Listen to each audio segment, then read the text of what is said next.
그들이 날마다 라는 제목을 가지고 계속해서 말씀을 나누도록 하겠습니다.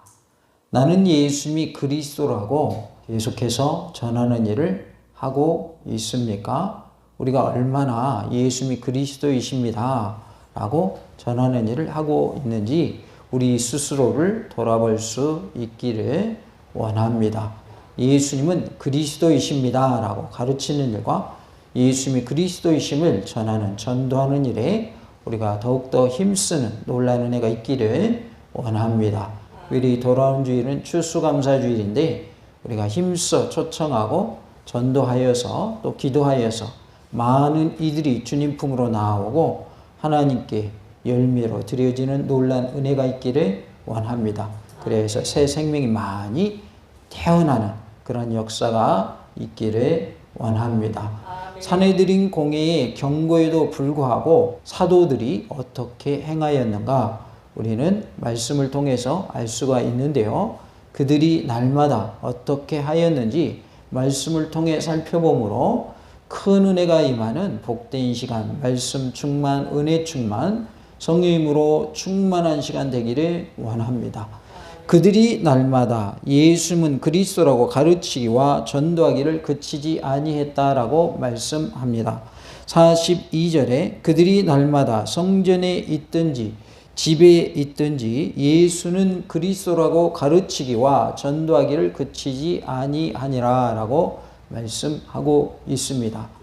여기서 그들은 사도들을 말하죠. 사도들은 곧 예수님의 12제자를 말합니다. 그래서 우리가 12사도 이렇게도 부르는데요.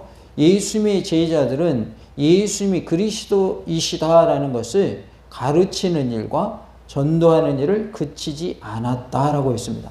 우리도 사도들을 본받아서 예수님이 그리스도이심을 가르치는 일과 전도하는 일에 힘쓰고 애쓰는 모습이 되어야 할 줄로 믿습니다. 다 같이 해봅시다. 예수님은 그리스도이십니다. 그리스도이심은 곧 우리의 구원자 되심을 말씀하고 있어요. 그래서 예수님 우리의 구원자이십니다. 예수님을 통해서만 구원이 있으니 우리 예수님 믿고 천국 갑시다 라고 예수님을 전하는 증거의 삶이 다 되시기 바랍니다. 사도들은 성전에 있든지 집에 있든지 가르치는 일, 전도하는 일을 그치지 않았다고 했죠. 그러니까 예수님이 그리스도이심을 가르치는 것을 어디서 하라는 거예요? 교회에서 하라 그 말이에요. 교회 내에서 이미 알고 있는데 뭐 가르치냐고 그게 아니다 그 말이에요. 계속해서 가르치라라는 거예요. 그리고 계속해서 바깥에 나가서는 예수님이 그리스도이십니다. 예수님이 우리의 구원자이십니다. 구세주이십니다.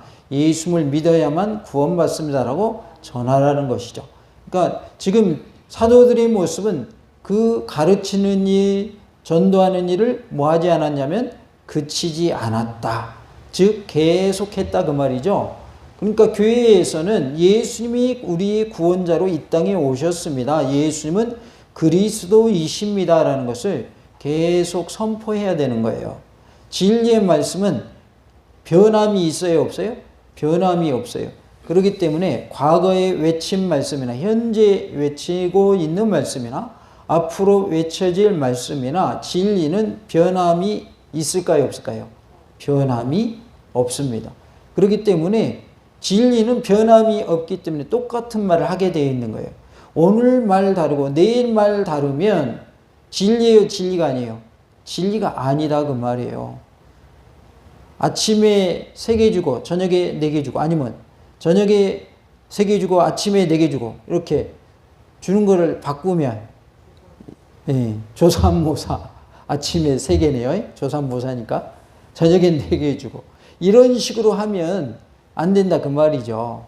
아침에 3개 줬는데 저녁에 4개 주면 더 좋아하겠죠. 근데 반대로 해봐요. 저녁에 3개 주고 아침에 4개 주면 아니 4개 주면 왜 하나 줄었어 이렇게 하겠죠. 근데 3개 주다가 4개 주면 이야 하나 더 줬네 좋아라 하겠죠. 어찌됐든 우리는 진리는 변함이 없다는 걸 알아야 돼요. 변화되면 그건 잘못된 거예요. 그건 진리가 아니란 뜻이죠.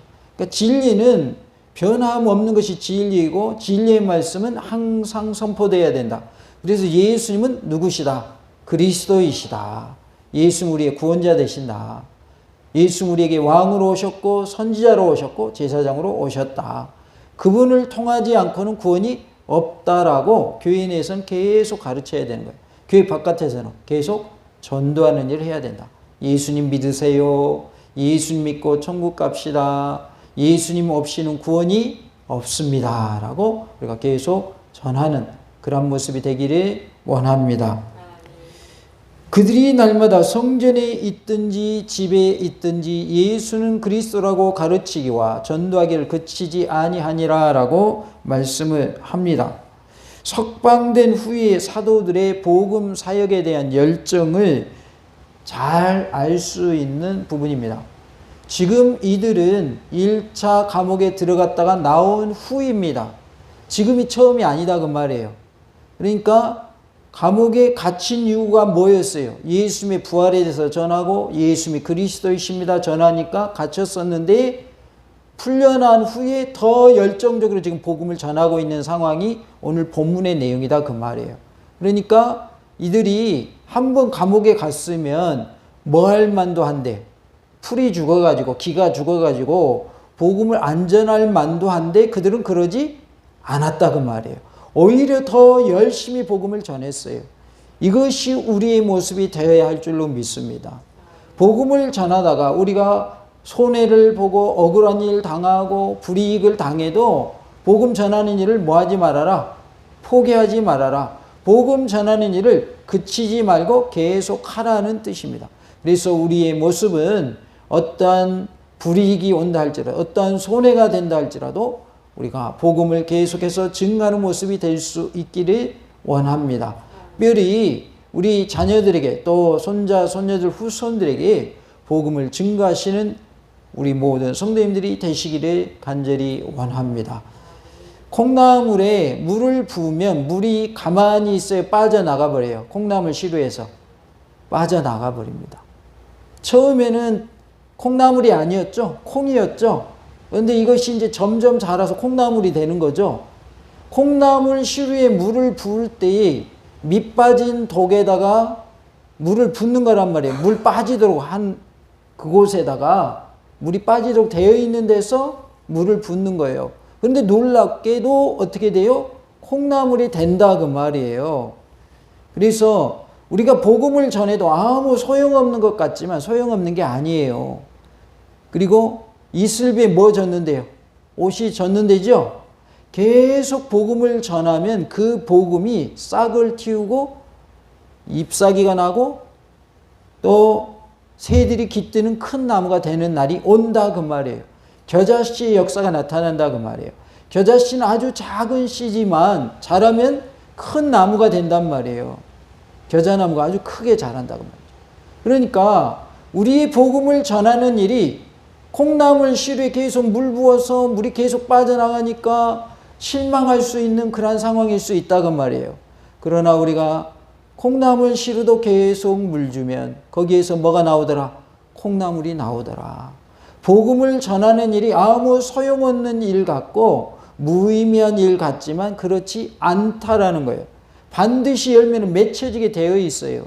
그렇기 때문에 우리는 복음을 전해야 할 줄로 믿습니다.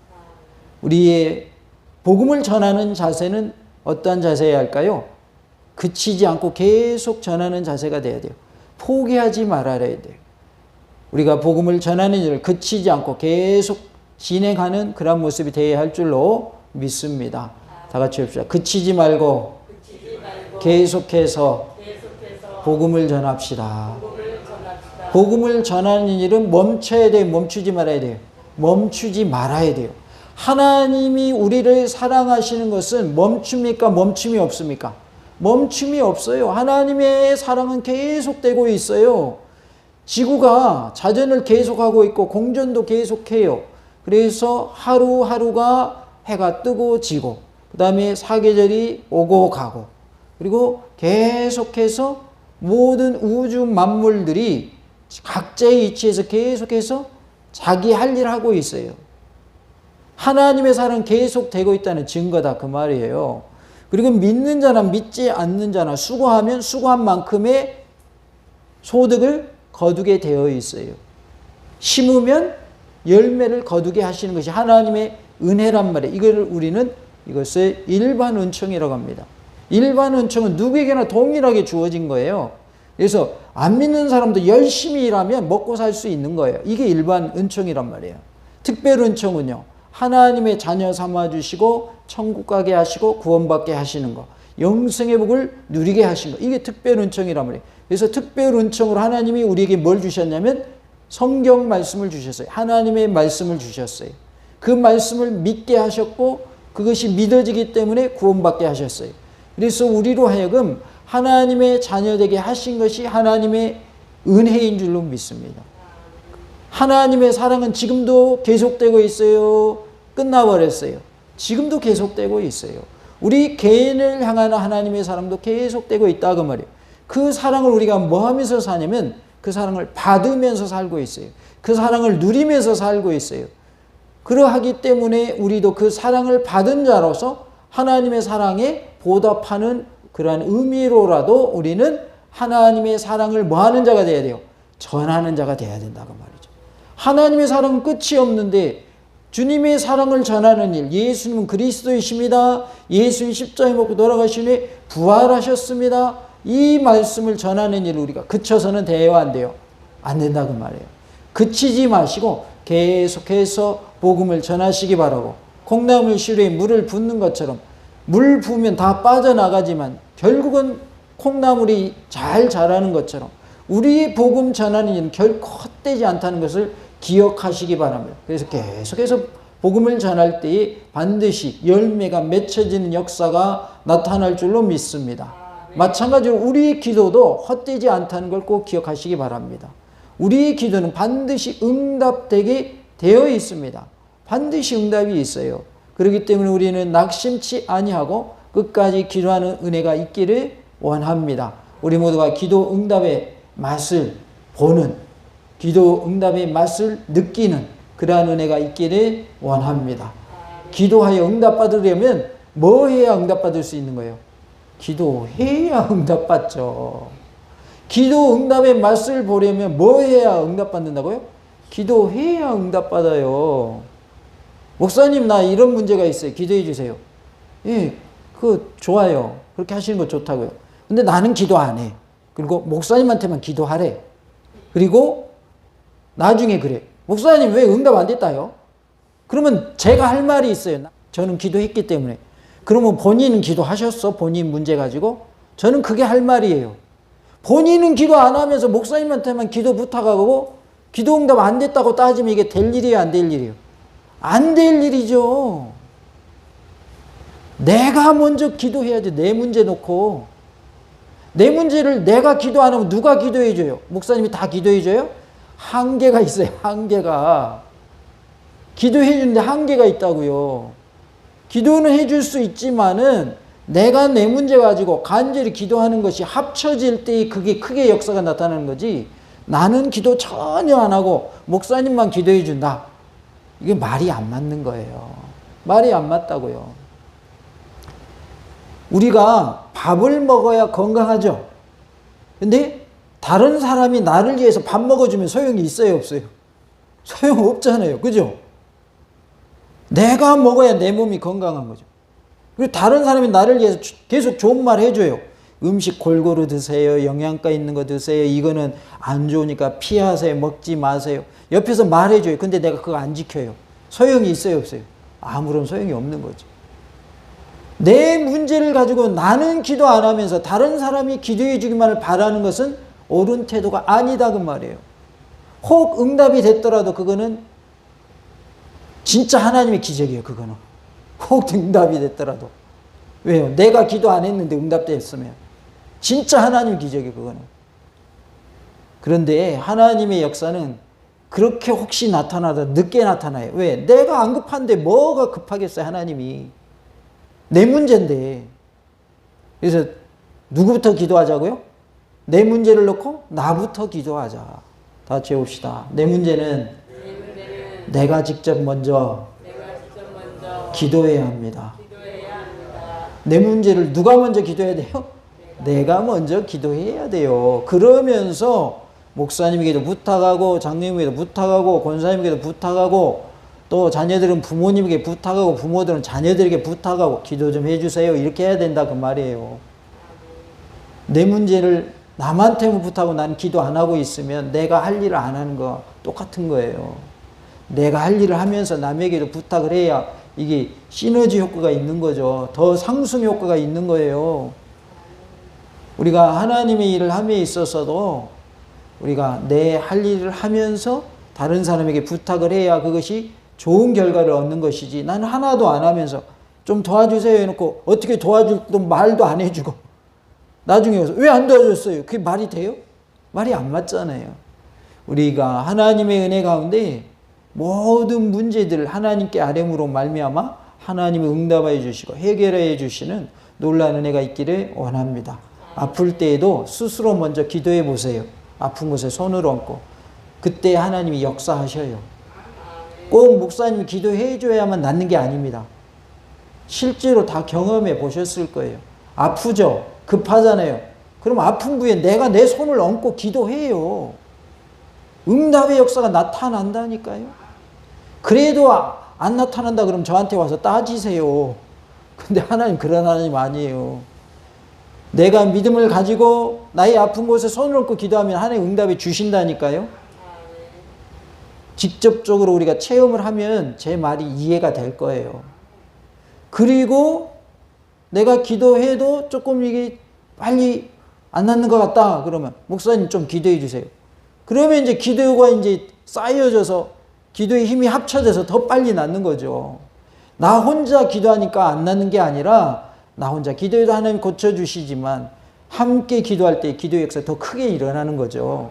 그래서 우리가 하나님 앞에서 신앙생활에 있어서 서로 위에서 기도해주고 서로 무슨 일을 하든지 협력해서 함으로 백지장도 맞들면 낫다고 그랬잖아요. 아무리 무거운 것도 혼자는 못 들지만 같이 들면 들려요, 안 들려요? 들리죠? 들어진다 그 말이에요. 무거워도. 왜냐하면 힘을 모으기 때문에 아무리 힘들고 어려운 일도 함께 힘을 모으고 함께 지혜를 모으고 함께 마음을 모아 기도하면 하나님의 역사가 크게 일어날 줄로 믿습니다. 우리가 전도하는 일에 힘을 모으고 마음을 모으고 우리의 정성을 모으기를 원합니다. 날마다라고 했어요. 이것은 매일 그리고 하루 종일이라는 뜻이에요. 매일 전했고 그들은 하루 종일 전했다 그 말이에요. 그러니까 매일 전하되 온종일 하루 종일 전했다 그런 뜻이 날마다라는 말의 의미입니다. 그들은 성전에 있든지 집에 있든지 그치지 않고 복음을 전했어요. 여기서 중요한 단어는 뭐냐면 그치지 않았다라는 거예요. 그치지 않고 복음을 전했다. 계속해서 복음을 전했다라는 것입니다. 그들은 산헤드린 공회와 또한 성전을 지키는 경비병들이 서 있는 그 성전에서 공개적으로 복음을 전했어요. 그러니까 그들의 마음에는 뭐가 있었을까요? 두려워 떠는 마음이 있었을까요? 아니면 담대한 마음이 있었을까요? 담대한 마음이 있었던 거예요. 공개적으로 복음을 전했어요. 담대히 전하는 우리의 모습이 되기를 원합니다. 우리 권사님 기도하실 때도 강하고 담대하라 기도하시니까 막 은혜가 됐어요. 우리는 복음을 전함에 있어서 강하고 담대하게 전해야 할 줄로 믿습니다. 공개적으로 했어요. 한번 잡혀갔던 그들이 풀려났는데 하지 말라고 한 그 경고에도 불구하고 열정적으로 공개적으로 성전에서나 집에서나 예수는 그리스도이십니다 라고 가르치는 일과 전도하는 일을 계속했다 그 말이에요. 이것이 예수님 믿는 사람의 모습이 되어야 할 것을 말씀하고 있는 거예요. 우리 예수님 믿는 사람들은요 담대해야 돼요. 복음을 전함에 있어서 담대하게 전해야 되고요. 그리고 당당해야 되고요. 자신감이 넘쳐서 복음을 전해야 돼요. 세상에서 장사하거나 또는 영업하는 사람들이 자기의 분야에 대해서 미리 준비를 많이 해야 되겠죠. 그래야 설명을 잘 할 거 아니에요. 근데 설명을 하는 사람이 자신이 없어가지고 이거 사용하면 좋습니다라는 말을 제대로 못해요. 이거 사용하면 좋아요. 들리지도 않아. 그러면 사고 싶은 사람이 사고 싶겠어요? 그 사람 말 듣고 안 사고 싶겠어요? 안 사고 싶죠. 왜요? 자기는 팔아야 되는 입장인데 설명을 자신 없게 한단 말이에요. 힘없이 한단 말이에요. 열정도 없어요. 자신감도 없어요. 확신도 없어요. 그러면 그 사람에게 살려고 했다가도 사겠어요? 안 사겠어요? 안 산다고 말이에요. 안 산다고. 우리는 진짜를 가지고 있는 사람들이에요. 진짜가 누구죠? 예수님이잖아요. 복음이 진짜잖아요. 진리잖아요. 진짜를 가지고 있는 우리가 가짜를 가지고 있는 사람처럼 그렇게 말을 하면 복음을 전하여 듣는 사람들이 듣고 예수님 믿겠어요? 안 믿겠어요? 안 믿죠. 아이고, 자기가 믿는 예수님도 자신 있게 전하지도 못하고 말하는 것도 어째 조금 힘이 없네. 그러면서 믿어볼까 생각했다가도 어떻게 생각하겠어요? 어떻게 마음을 바꾸겠어요? 안 되겠다. 저 사람 보니까 별로 자기가 믿는 예수님에 대해서 자신 있게 말도 못하네. 담대하게 전하지도 못하고 당당함도 없고 조금 뭐가 좀 자신이 없나 보구만. 저 사람 믿는 예수님 내가 믿어봐야 별 소용이 없겠구만. 이렇게 된다고 말이죠. 그렇기 때문에 우리는 복음을 전함에 있어서 담대하게 전할 수 있어야 하겠습니다. 집집마다 구석구석 온 예루살렘에 다니면서 사도들은 복음을 전했습니다. 그들은 예수님이 그리스도이심을 아주 확실하게 힘있게 전하였습니다. 그들이 예수님이 그리스도라는 사실을 가르쳤는데 이것은 초대교회 사도들과 복음 전도자들이 선포했던 설교의 핵심이었습니다. 그래서 예수님은 그리스도이십니다 라는 것을 전하는 일에 있어서 반드시 전했다 그 말이에요. 핵심이었다 그 말은 꼭 전했다 그런 뜻이죠.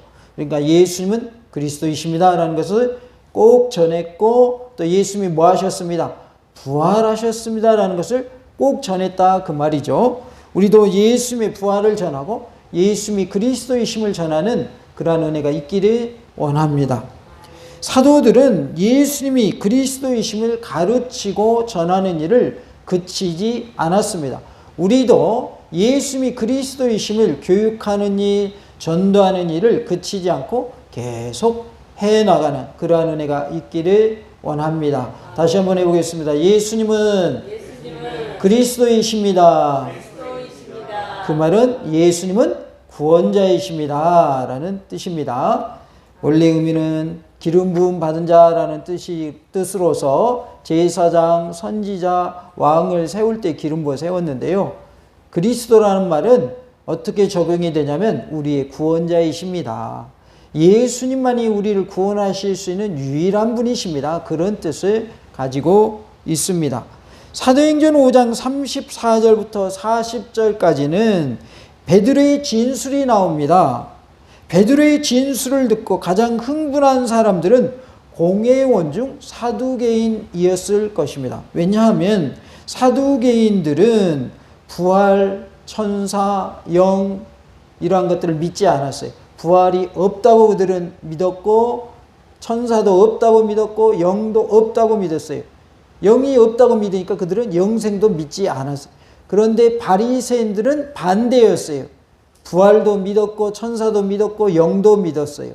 그러니까 바리새인과 사두개인 두 파가 있는데 그들이 사내들인 공회원들이었다. 사내들인 공회원들로서 사두개인들이 더 많았고 바리새인들이 소수였는데 70인의 공회원들이 있었어요. 사도행전 23장 8절에 보면 이는 사두개인은 부활도 없고 천사도 없고 영도 없다 하고 바리새인은 다 있다 함이라 라고 말씀을 합니다. 사도행전 23장은 사도 바울이 사내들인 공회 앞에서 진술한 그런 내용으로 되어 있습니다. 그때 또 사도 바울이 오늘 본문의 사도행전 5장의 베드로처럼 진술한 내용을 볼 수가 있는데요. 오늘 본문에서 그들은 부활 교리를 믿지 않았기 때문에, 즉 사두개인들은 부활 교리를 믿지 않았기 때문에 부활에 대한 베드로의 진술은 그들의 분노를 불러일으키기에 충분했다라는 것을 알 수가 있어요. 왜냐하면 자신들은 부활이 없다고 믿고 있는데 베드로는 예수님이 부활하셨다라고 진술을 하니까 베드로의 그 말이 좋게 들려요, 안 좋게 들려요? 안 좋게 들리는 거죠. 왜냐하면 자신들 안 믿고 있는데 그것을 가지고 믿으라고 말하고 있으니까, 자신들하고는 안 맞으니까 그들은 분노할 수밖에 없었던 것이죠. 34절부터 40절에서는 이러한 고조된 분위기를 진정시키기 위해서 가말리엘이라는 사람이 등장을 하는데, 공회원 중에 신앙이 두텁고 존경받는 바리새파의 가말리엘이라는 사람이 중용적인 의견을 내놓습니다. 그러니까 중재안을 내놓았던 것이죠. 이 가말리엘은 유대의 최고의 랍비 힐렐의 제자입니다. 그리고 사도 바울은 가말리엘의 제자였어요. 그러니까 사도 바울의 스승이 누구라고요? 가말리엘이었어요. 사도 바울이 가말리엘 밑에서 배웠단 말이에요, 율법을. 그래서 그의 스승이 가말리엘이었고, 나중에 이제 그가 고백을 할 때 나는 가말리엘 밑에서 배웠다, 이렇게 표현을 하고, 나는 바리새인 중에 바리새인이다 하면서 자신을 밝히면서 복음을 전하게 되거든요. 그러니까 사도 바울을 가르쳤던 가말리엘이었고, 그 가말리엘이 지금 공회원들에게 중재안을 내놓는 그러한 내용입니다. 바리새인 가말리엘은 율법교사로 모든 백성에게 존경을 받는 자라, 공회 중에 일어나 명하여 사도들 잠깐 밖에 나가게 하고 라고 말씀을 하고 있어요. 그래서 사도들은 잠깐 바깥에 나가 계시오 그러면서 공회원들 앞에서 그가 발언을 하는 것을 볼 수가 있습니다. 모든 백성에게 존경을 받는 사람이 말을 하면 이 파가 됐든 저 파가 됐든 사람들은 그 사람의 말에 귀를 기울이게 되어 있는 것이죠. 그래서 가말리엘의 말을 그들이 듣게 됩니다. 가말리엘은 유대인의 유전을 체계한 유명한 힐렐의 손자이면서 율법 학자로서 오랫동안 율법 문제에 있어서 고문격으로 공회에서 몸을 담았고, 한때는 산헤드린 공회의 의장직을 맡기도 했던 사람입니다. 그리고 그는 사도 바울의 스승이기도 합니다. 사도행전 22장 3절에 나는 유대인으로 길리기아 다소에서 났고 이 성에서 자라 가말리엘의 문화에서 우리 조상들의 율법의 엄한 교훈을 받았고 오늘 너희 모든 사람처럼 하나님께 대하여 열심히 있는 자라라고 사도 바울이 자신에 대해서 말한 그런 말씀입니다. 그래서 사도 바울은 유대인으로서 길리기아 다소에서 태어났죠. 그리고 가말리엘의 문화에서 율법을 배웠던 사람이고, 그러면서 자신을 이제 얘기할 때에 너희 모든 사람처럼 하나님께 대하여 내가 열심히 있는 사람이다 라고 말한 그런 부분을 알 수가 있습니다.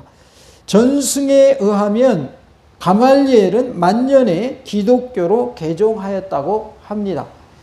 한편 가말리엘은 여기서 사도들의 주장에 옹호적인 자세를 취하고 있는 것을 볼 수가 있어요. 그런데 그 이유는 두 가지로 추론이 되어지는데, 그 이유가 첫 번째는 정치적인 이유 때문이었다라고 우리가 볼 수 있습니다.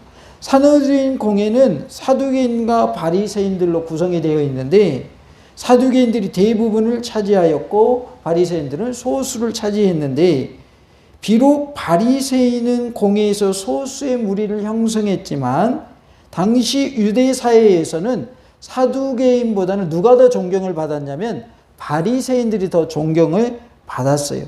그리고 바리새인들이 사두개인들보다 더 선한 영향력을 많이 끼쳤어요.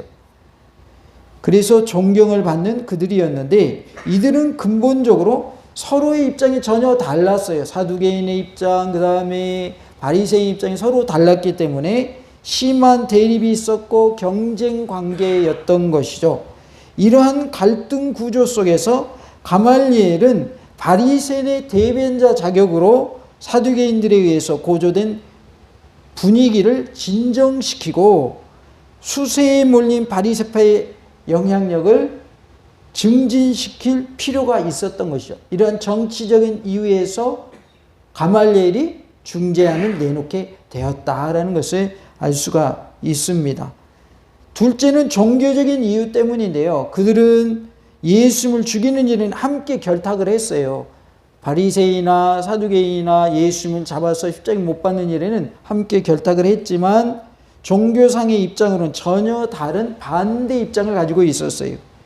마태복음 22장 34절에 예수께서 사두개인들로 대답할 수 없게 하셨다 함을 바리새인들이 듣고 모였는데 라고 말씀을 하고 있어요. 그러니까 이들은 서로 대립 관계이기 때문에 예수님에 의해서 사두개인들이 대답할 수 없게 되었다라는 걸 듣고서 또 바리새인들이 모이게 되었다. 그러니까 서로 대립 관계니까 그러한 이해관계 때문에 모였던 모습을 볼 수가 있어요. 사두개인들은 부활이나 영생을 믿지 않았지만 바리새인들은 이를 철저히 믿었던 것이죠. 따라서 바리새인들에게는 사도들의 부활 교리가 잘못됐다고 생각했을까요? 맞다고 생각을 했을까요? 맞다고 생각을 한 거예요. 그래서 사도들이 주장하는 부활 교리가 율법상의 전통을 파괴하는 것이라고는 생각하지 않았던 바리새인들의 입장을 볼 수 있습니다. 어쨌든 당시 유대 사회에서 가장 존경받고 산헤드린 공회에서도 중요한 위치에 있었던 가말리엘은 문제의 심각성을 인식하고 중재에 나서게 되었던 것이죠. 그래서 이제 가말리엘의 중재안에 의해서 사도들을 결국은 어떻게 하게 되냐면 내어주게 됩니다. 풀어주게 된다 그 말이죠. 그래서 가말리엘이 그 중간 역할을 했던 것을 볼 수가 있습니다. 우리가 교회에서도 서로 의견이 다를 때에 중재하는 그러한 역할을 감당하는 모습이 되시기 바랍니다. 서로 하나가 되도록 하는 일에 우리는 쓰임받아야 할 줄로 믿습니다. 서로 의견이 다르면 막 이렇게 분위기가 고조돼 가지고 흥분되어 있는 사람들 흥분을 가라앉혀주고 서로에게 서로 수긍할 수 있는 그러한 중재안을 내서 서로 하나 될 수 있도록 하는 그러한 아름다운 모습이 우리에게도 있기를 원합니다. 사도들은 산헤드린 공회의 경고에도 불구하고 그들은 예수님이 그리스도이시다라는 것을 가르치는 일 그리고 전도하는 일을 그치지 않았습니다. 우리도 예수님이 그리스도이십니다. 예수님의 유일한 구원자이십니다라는 것을 전하는 일에 그치지 말고 계속해서 그 일을 잘 감당하는 은혜가 있기를 간절히 원합니다. 할렐루야!